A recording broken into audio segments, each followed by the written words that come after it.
The champ is here!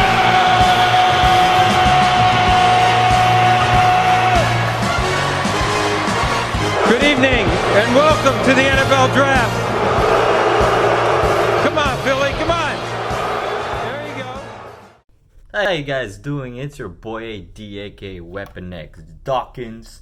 That's right. I hope you guys had a great week 5. I know I did. I got a couple of wins in some of the leagues I really needed to. That was clutch. But I'm here to talk to you about a couple of guys that their window is closing on that you could get trades for on the low. Because after this week, they're probably going to cost you a lot more and people probably won't want to trade them. So let's go. Alright guys, so I'm going to start with Saquon Barkley. You're like, how can I possibly get Saquon? Well, Saquon is coming off an injury next week.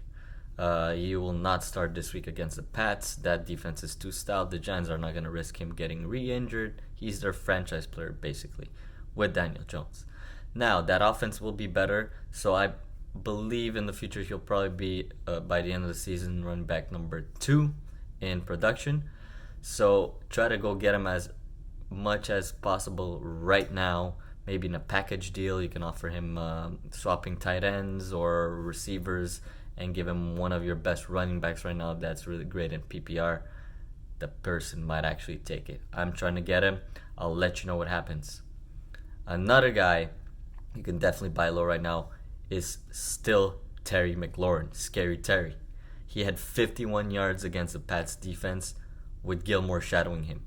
I mean, the kid is a beast. Case Keenum is back at quarterback. They're playing Miami. He's my wide receiver start of the week, especially if you need a wideout to blow out this week and get you a W. Terry McLaurin is going to go off. And right now you could probably trade him for another wide receiver too, someone like DJ Chark, someone like Mike Williams, if you have him. I personally have Williams on my squad already, and I have Terry McLaurin that I already got a trade a couple of weeks back. So try to go get Terry McLaurin. Another guy that's probably getting more difficult to get, and you probably won't be able to get him past next couple of weeks, is my guy that I banked on, Leonard Fournette. I banked on him in most of my pools. I have him. He's been in PPR running back number 8, and that's only because he hasn't gotten any touchdowns. Last week, I think he got his first touchdown, which is insane because that offense will only get better and better. He's been putting up the yards. His usage is, I think, second to Christian McCaffrey. It's around 95%. So he's going to get his touches. He's finally going to get his TDs, and I think he's going to definitely finish in top 5 running backs this year. So if you can still go get him, and maybe trade him for James Conner, who's on a really, really hurting team right now and is not going to be consistent, or Joe Mixon, go get Leonard Fournette. Another guy that I want to talk to you about is Tyreek Hill. Tyreek Hill is a very interesting pick right now because he hasn't played since week 1. That dislocated shoulder or clavicle, I don't remember what it was exactly. He's still not in contact drills, so for now you could probably still buy him pretty low. You might be able to give up maybe an Odell Beckham. I would definitely take that trade. The Browns are a mess. Yes, Odell can break out any week, but you've had way too many weeks where OBJ hasn't done anything and Baker's looked pretty bad.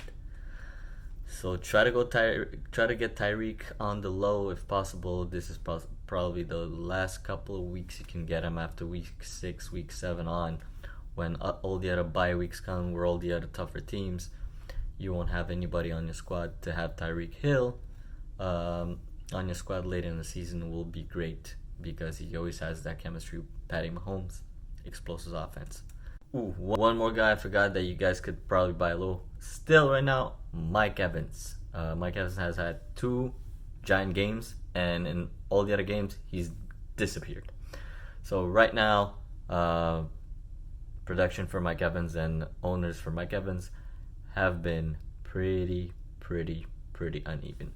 So if you could get Mike Evans, again, ODB, Devontae Adams, I would take Mike Evans just because of Bruce Arians' offense and how explosive they will get down the line. Yes, Jameis Winston can throw a lot of picks, but he is aerial almost all the time.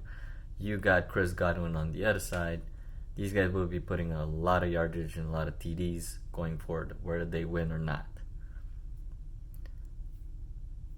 Guys to pick up and definitely stash for the end of the season, because in their limited time behind the number one running back, they've been amazing.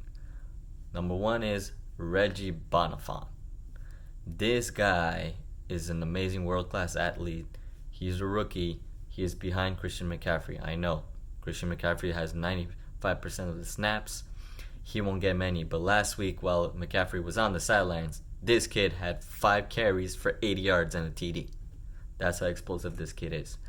So maybe if CMC gets banged up throughout the season, you can definitely have Bonifant, especially if you need a running back and you need to put him in a flex. You have bye weeks coming up. Pick him up and stash him. Another guy to stash is going to be Edmonds from the Cardinals. He's backing up David Johnson. David Johnson's starting to be banged up. We're not sure what's going to go on with that. So I would stash him for the next couple of weeks, and maybe in your playoff run, he might actually play some more football down the line, especially if Arizona is not really going to go anywhere, and maybe they don't want to shut down David Johnson. Handcuffs. You need to handcuffs also Jordan Howard and Miles Sanders together. If you can get some of those quite little deals, because this Eagles offense will be getting more and more explosive as it goes week to week. D-Jack is coming back.